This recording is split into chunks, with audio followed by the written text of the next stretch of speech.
नमस्कार स्टूडेंट्स। आज के इस लेक्चर में हम असाइनमेंट प्रॉब्लम की रिस्ट्रिक्शन केस और अनबैलेंस्ड प्रॉब्लम पर बात करेंगे। ठीक है, तो दो प्रॉब्लम है हमारी कि भाई रिस्ट्रिक्शन या रिस्ट्रिक्टेड केस है, जो रिस्ट्रिक्शन केस है, और एक है भाई अनबैलेंस्ड केस।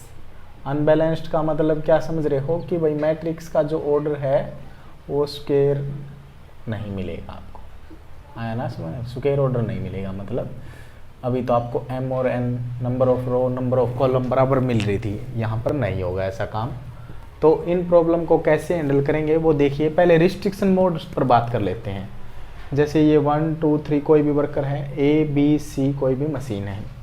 जैसे फर्स्ट वर्कर को फर्स्ट मशीन नहीं दे सकते, यहाँ पर इसका काम करने की दर ये है और ये, और सेकंड को यहाँ पर ये 4 घंटे में काम करता है, बी पर ये काम नहीं कर सकता, तो यहाँ पर ये काम करता है, ये यहाँ पर काम नहीं करता, 5 और 6, मतलब यहाँ पर ये इनके काबिल नहीं है या कुछ भी नहीं है, तो मतलब इस तरह से रिस्ट्रिक्शन है। तो जहाँ पर रिस्ट्रिक्शन होगा वहाँ पर हम इन्फिनिटी ले लेंगे भाई। क्या ले लेंगे? इन्फिनिटी।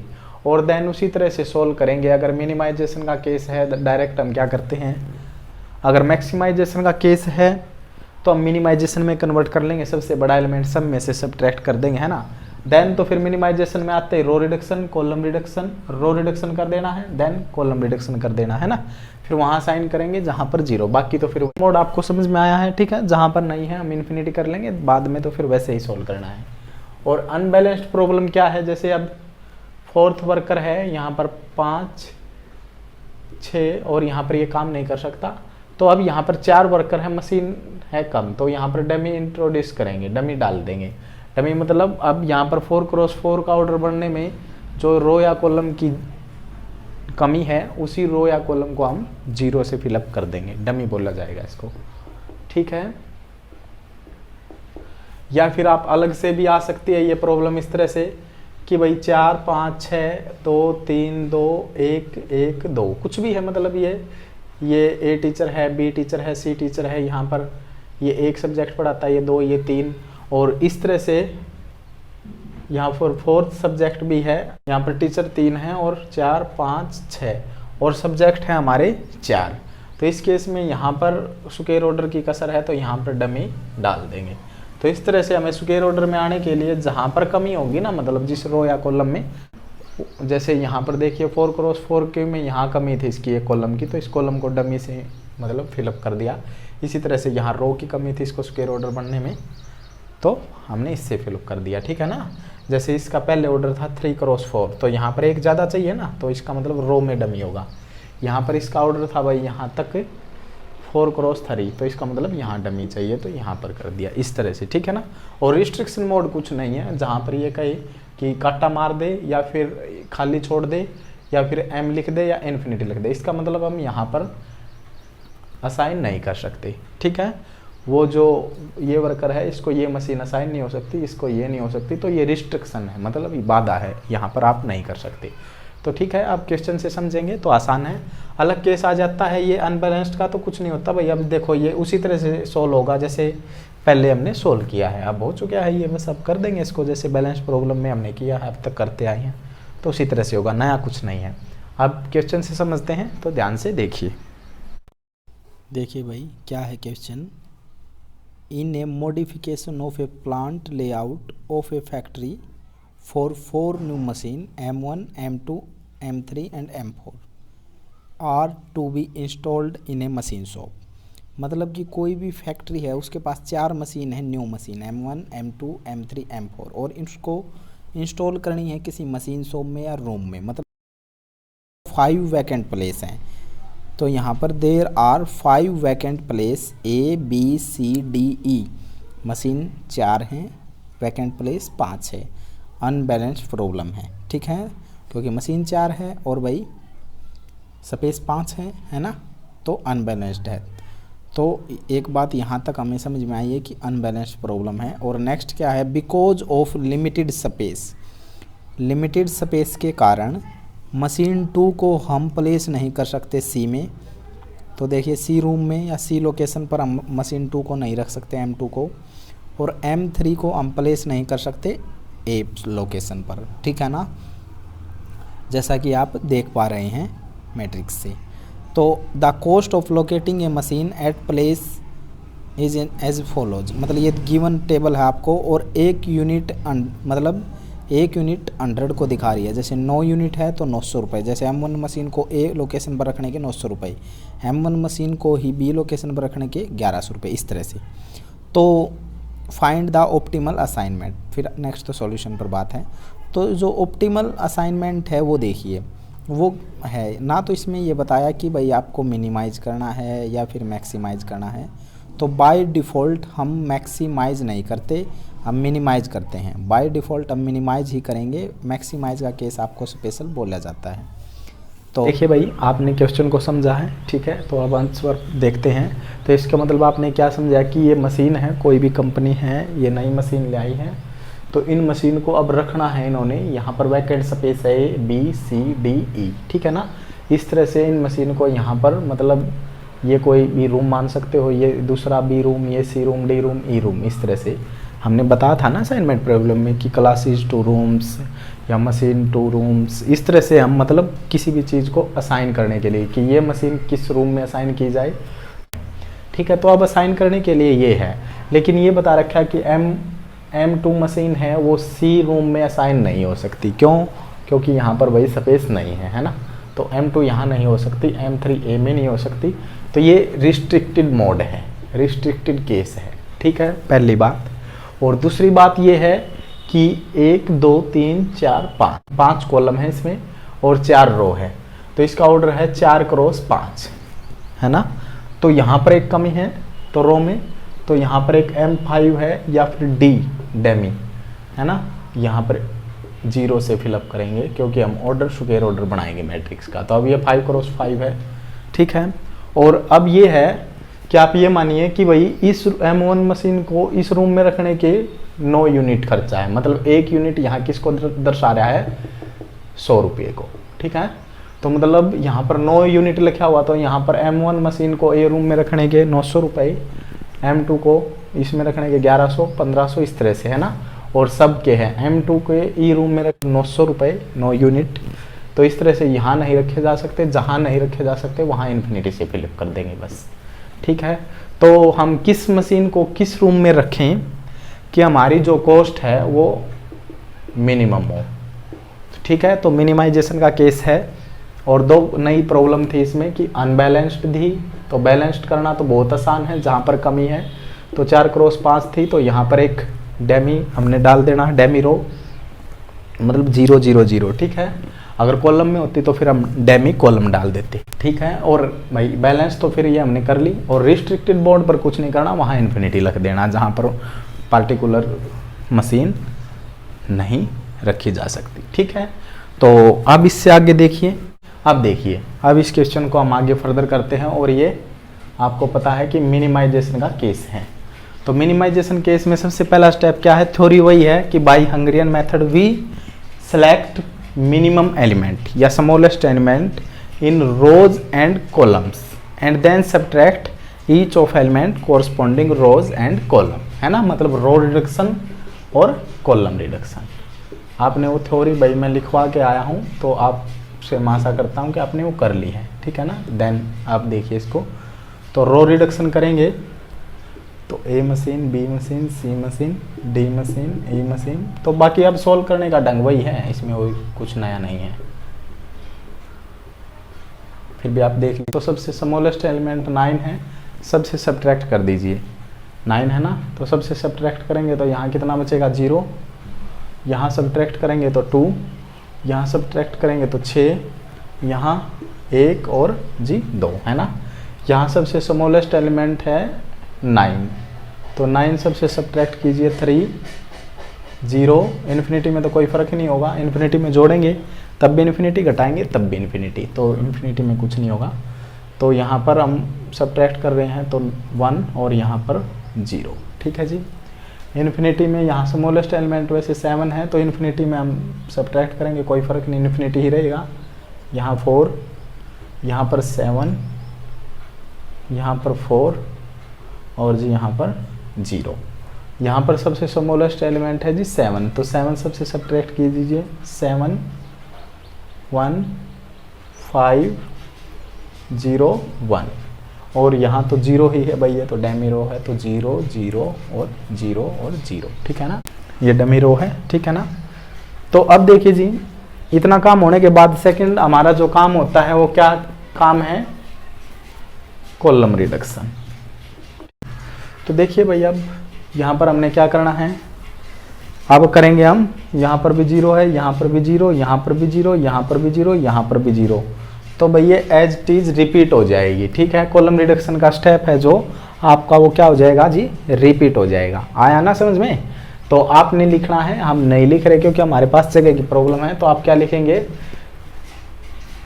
कि कॉलम रिडक्शन लिख के ये टेबल यहाँ उतार देंगे, ठीक है।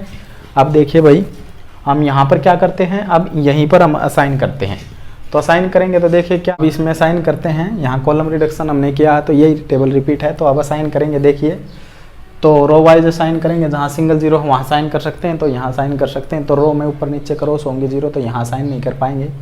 यहाँ पर 2 0 है तो यहाँ साइन नहीं कर सकते, तो फिर यहाँ पर असाइन हम कर सकते हैं, ठीक है। यहाँ पर असाइन करेंगे तो देन यहाँ नहीं कर पाएंगे और यहाँ भी नहीं कर पाएंगे, ठीक है। तो फिर यहाँ पर सिंगल 0 है तो यहाँ असाइन कर देंगे, ठीक है। तो यहाँ 0 थी वही, और फिर देखिए यहाँ पर 3 0 है तो यहाँ साइन नहीं हो पाएगा। यहाँ पर असाइन करोगे तो फिर यहाँ नहीं होएगा, ठीक है ना, ऊपर नीचे क्रॉस करेगी 0। और फिर अब कॉलम वाइज देखिए तो यहाँ 2 0 है, यहाँ पर सिंगल 0 है, तो 0 अगर मान लो आप कॉलम वाइज फिलअप कर रहे हो तो यहाँ नहीं असाइनमेंट कर सकते, फिर आप दोबारा चेक करोगे तो यहाँ साइन कर पाओगे, ठीक है। कीजिए, अब हमें क्या लिखना है यहाँ पर, इसके लिए हम ये लिखेंगे कि किसको कौन सी मशीन कहाँ रखी है भाई आपने, कि M1 मशीन आपने रखी है A प्लेस पर, M2 मशीन रखी है आपने B प्लेस पर, M3 मशीन रखी है आपने E प्लेस पर, और M4 मशीन रखी है D प्लेस पर, और जी M5 मशीन को आपने रखा है C प्लेस पर, ठीक है। इस तरह से है। और अब इनकी मिनिमम जो कॉस्ट है वो बताइए भाई, अब कितनी बढ़ेगी इसकी। तो अब यहाँ पर वैल्यू रखें M1A, तो मतलब यहाँ पर तो 9 है, M2B मतलब M2B में यहाँ पर सेकंड नंबर पर यहाँ भी 9 है, ठीक है। और M3 में सबसे लास्ट में E, M3 में सबसे लास्ट में 7 है। M4D तो यहाँ पर M4D तो 7 है, और M5C तो ये तो 0 ही था। तो भाई अब टोटल कीजिए यहाँ पर, तो 9 और 9 18 और 7 25 और 7 32, ठीक है। तो इस तरह से 32 यूनिट आ जाएगा मतलब, ठीक है ना। तो सारी मशीन को आप रखेंगे तो 1 यूनिट 100 को दिखा रही थी, तो 3200 रुपये आ जाएंगे। आया ना समझ में। तो इस तरह से तो आपने इस क्वेश्चन में क्या सीखा कि भाई यहाँ पर जो भी था रिस्ट्रिक्शन था वहाँ इन्फिनिटी लिया, और भाई इसको ऑर्डर, इसका स्क्वायर ऑर्डर बनाने के लिए जहाँ कमी थी वहाँ पर हमने डमी रख दिया, मतलब 0 0 कर दिया उस कॉलम को या उस रो को। यहाँ रो में कमी थी तो रो को कर दिया, और फिर देन हमने क्या किया, मिनिमाइजेशन का केस था। अगर मैक्सिमाइजेशन होता तो सबसे मैक्सिमम एलिमेंट को सब एलिमेंट में से सब्ट्रैक्ट करके मिनिमाइजेशन मैट्रिक्स में ले आता उसको, है ना। तो मिनिमाइजेशन का ही केस था। तो फिर रो रिडक्शन, तो कॉलम रिडक्शन करेंगे तो आप लिखेंगे यहाँ कि कॉलम रिडक्शन में दिस टेबल ही रिपीट होगी, आपको बना के दिखानी है। देन फिर आपने असाइन करना है, असाइन करेंगे तो आप असाइन, मैंने बताया आसानी से असाइन कर सकते हैं। तो देन फिर ये कॉस्ट इस तरह से है। तो ये मतलब रिस्ट्रिक्शन केस भी था इसमें ही, और अनबैलेंस्ड केस भी था। तो बैलेंस भी किया हमने, और रिस्ट्रिक्शन की जगह इन्फिनिटी रखा, बाकी कोई भी प्रॉब्लम नहीं है। तो हम एक क्वेश्चन और देखते हैं, तो ध्यान से अगर इसमें कोई समस्या है तो नोट कीजिए। और हाँ जी, थ्योरी आप इसके साथ साथ में लिखते रहना, ठीक है ना। कि भाई स्टेप 2 में हमने क्या लिखवाया था कि हम वहाँ साइन करेंगे, है ना। Identify those row having single 0, make assignment and corresponding column other 0 are cross, we repeat this step in column also. तो इस तरह से वो जो थ्योरी है वो पीछे वाली है, कोई भी प्रॉब्लम नहीं है। तो अब हम सेकंड क्वेश्चन करते हैं, तो इसमें कोई प्रॉब्लम हो तो आप बता सकते हैं, ठीक है। देखिए भाई ये नेक्स्ट क्वेश्चन है, इसमें क्या है, एग्जाम्पल 10.7, एन एयरलाइन कंपनी, कोई एयरलाइन कंपनी है, has drawn up new flight schedule that involves 5 flight है, और वो न्यू मतलब प्लान न्यू शेड्यूल बनाना चाहती है, कोई एयरलाइन कंपनी है, to assist in allocating 5 pilots to the flight. 5 flight number हैं और 5 ही पायलट हैं, तो बैलेंस्ड तो है, ठीक है। तो एलोकेट करना है आपने किस पायलट को कौन सी फ्लाइट मिले। It had asked them to state their preference score by giving each flight a number out of 10। भाई क्या किया कि जो स्टेट में उनके प्रेफरेंस स्कोर है वहाँ से उनका जो 10 है प्रेफरेंस स्कोर टोटल, तो उसमें से उनका प्रेफरेंस स्कोर ले लिया। The higher the number the greater is preference. तो देखिए ये जो वर्ड है ना, ये line the greater is the preference, तो इस लाइन से हम समझ गए कि ये जो प्रॉब्लम है मैक्सिमाइजेशन की प्रॉब्लम है। A few of these flights are unsuitable of to some pilots, तो कुछ पायलट को ये अनसुटेबल है, तो रिस्ट्रिक्शन मोड है, देखिए कांटा लगा हुआ है ना 2 जगह। तो ओइंग टू डोमेस्टिक रीजन, तो डोमेस्टिक रीजन के कारण कुछ पायलट को कोई फ्लाइट हम नहीं दे सकते। These have been marked with cross, तो क्रॉस लगा हुआ है। What should be allocation pilot to flight in order to meet as many preference as possible, ठीक है ना। तो इसको करते हैं, इंपॉर्टेंट क्वेश्चन है, तो ठीक है ना। तो रिस्ट्रिक्शन मोड का क्वेश्चन है, बैलेंस तो ऑलरेडी है, बैलेंस नहीं होता तो डमी डाल देना था, बस डमी रो या डमी कॉलम। देखिए भाई अब ये क्या है, ये सेकंड प्रॉब्लम है, और ये इसमें हम पहले तो मैट्रिक्स का ऑर्डर देखते हैं, तो 5 क्रॉस 5 का है, तो मतलब बैलेंस्ड है, ठीक है। अगर अनबैलेंस्ड होती तो हम डमी रो या डमी कॉलम हम डाल देते जहाँ पर भी कमी होती, फिलहाल तो ये ठीक है, तो बैलेंस्ड तो है। रिस्ट्रिक्शन मोड जहाँ पर काटा है वहाँ पर रिस्ट्रिक्शन है, मतलब कि यहाँ पर इन्फिनिटी कर देंगे, यहाँ पर इन्फिनिटी कर देंगे, तो ये है भाई, ठीक है।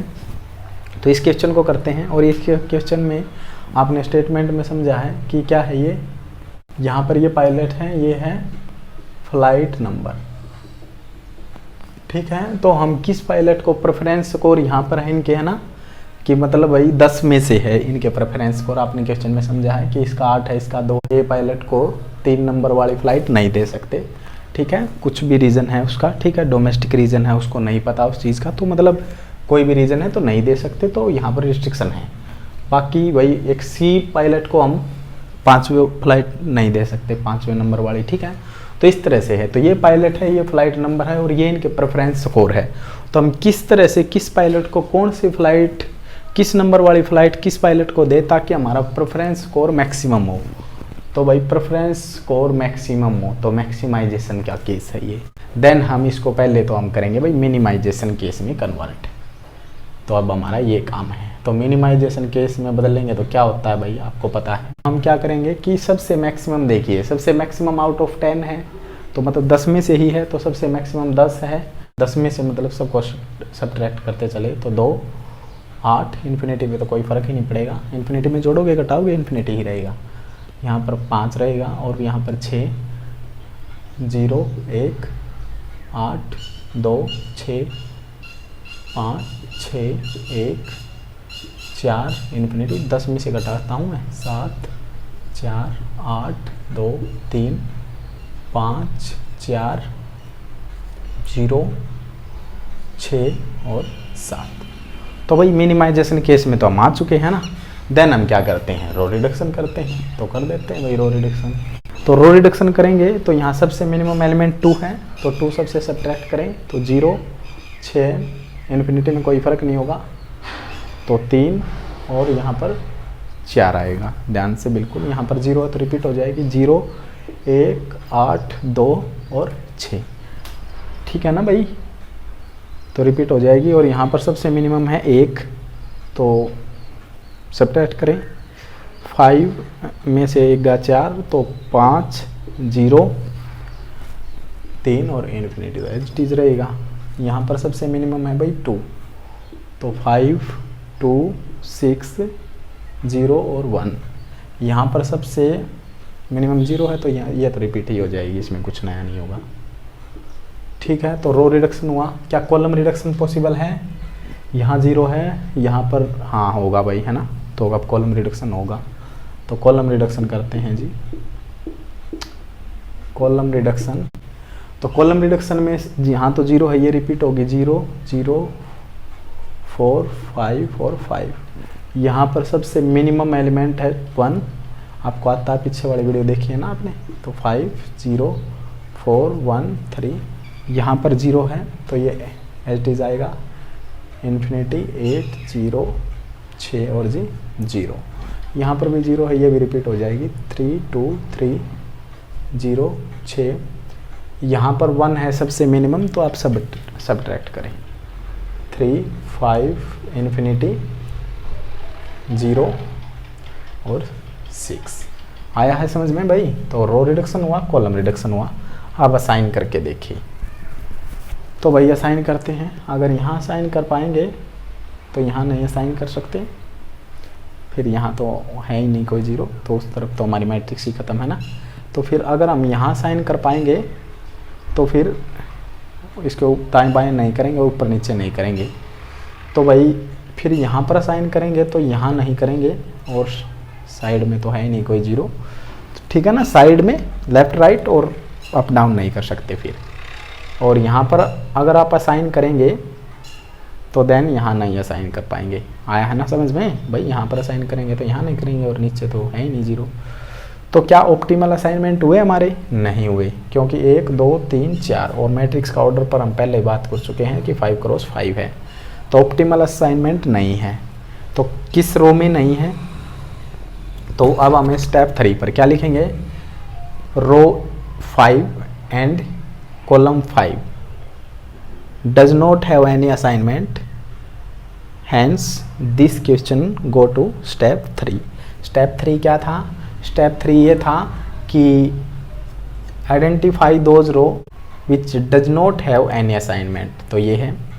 और फिर selected row, in selected row we check columns have any cross 0, तो यहाँ पर ये कॉलम है, ये कॉलम है, लेकिन इसी में चेक होगा, तो यहाँ क्रॉस 0 है।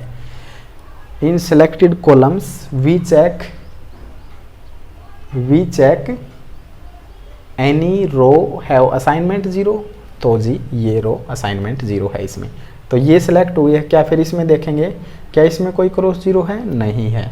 अगर इसमें कोई क्रॉस 0 नहीं है तो ये स्टेप यहाँ रुकेगा। जैसे यहाँ देखिए, पहले हमने वो देखी कि जहाँ असाइनमेंट नहीं था, असाइनमेंट नहीं था, तो फिर इसी में देखिए कि क्या क्रॉस 0 है कोई, तो देखिए क्रॉस 0 वाली में फिर यहाँ पर ये रो है, ये रो है, ये रो है, इन रो में यहाँ इसके सामने कोई असाइनमेंट है तो वो रो टिक हो गया। अब ये रो टिक होने के बाद फिर वही प्रोसेस, क्या कोई क्रॉस 0 है, तो इस तरह से चलता रहता है। ठीक है, हम पहले भी इस पर काफ़ी बात कर चुके हैं, क्योंकि हम मिनिमम लाइन ड्रा करेंगे, अब इसको कनेक्ट करेंगे, है ना, तो वो प्रोसीजर है ये। तो यहाँ इस तरह से कनेक्ट होगा।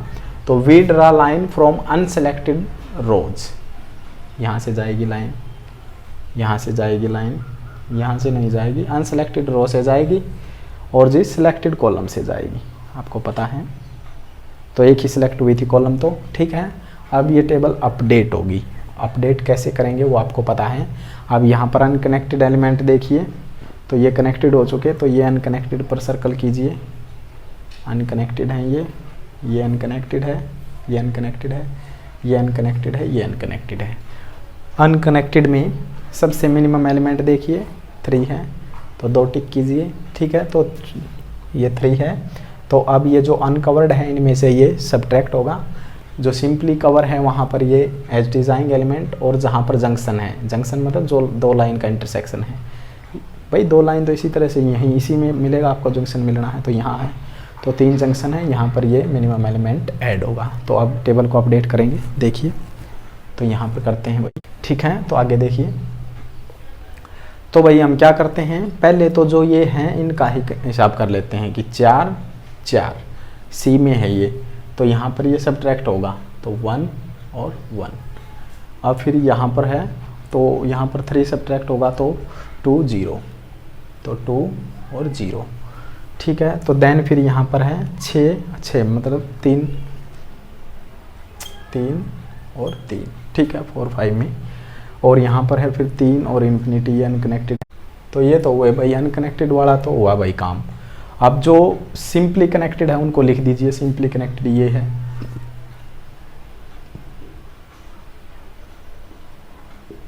जीरो 5 0 0, ये सिंपली कनेक्टेड है, ये भी सिंपली कनेक्टेड है, केवल कनेक्टेड है जो है ना, जिसके ऊपर को लाइन है। तो यहाँ इन्फिनिटी है। और ये चलो पहले हम ये लिख देते हैं 3 3, पहले कनेक्टेड लिख लेते हैं फिर आपको समझा देंगे। 3 3 ये एच डी आएगा, 2 5 भी एच डी आएगा, तो 2 5 एच डी आएगा। आना ना समझ में अच्छी तरह से। तो 2 5 और यहाँ पर 0 0, तो ठीक है। और यहाँ पर ऐसा होने के बाद फिर भाई अब क्या लाइन बची हुई है, तीसरी लाइन बची हुई है केवल, है ना। तो लगभग तो इन्फिनिटी है, यहाँ पर जंक्शन है, तो इन्फिनिटी में 3 ऐड करेंगे तो भी इन्फिनिटी ही रहेगा, कितना ही ऐड कर ले, कितना ही सब्ट्रैक्ट कर ले तो इन्फिनिटी है ये। तो 8 नंबर 3 यहाँ ऐड करेंगे तो 11 मिनिमम एलिमेंट ऐड होगा। 0 सिंपली कनेक्टेड है तो 0 ही रहेगी, मतलब एच डी आएगा एलिमेंट। यहाँ पर जंक्शन है तो यहाँ पर 3 एलिमेंट 3 ऐड होगा और ये एच डी आएगा, ठीक है भाई। अब दोबारा असाइन करके देखें, लेकिन ध्यान रहे यहाँ पर स्टेप 1 को रिपीट करें। क्या रो रिडक्शन हो सकता है? रो रिडक्शन नहीं होगा क्योंकि 0 है, 0 इसमें भी, इसमें भी, इसमें भी, इसमें भी, है ना। और कॉलम रिडक्शन भी फिर देन नहीं होगा क्योंकि यहाँ भी 0 रहेगी, यहाँ भी, यहाँ भी, यहाँ भी, यहाँ भी, है ना। तो step 1 can not be repeated because each row and column have at least 1 0, है ना। तो ये लिख सकते हैं। तो स्टेप 2 को आप रिपीट करेंगे। तो ये मोस्ट स्टेप है, ये करना है आपने टेबल अपडेट होते ही, है ना। आप स्टेप 2 को करेंगे तो देन असाइन करेंगे। अब सिंगल 0 है वहाँ साइन करेंगे, स्टेप 2 को रिपीट कर रहे हैं तो यहाँ पर आएगा। तो यहाँ करेंगे तो यहाँ नहीं कर सकते, है ना। तो अब यहाँ असाइनमेंट करेंगे तो यहाँ नहीं कर सकते, ठीक है।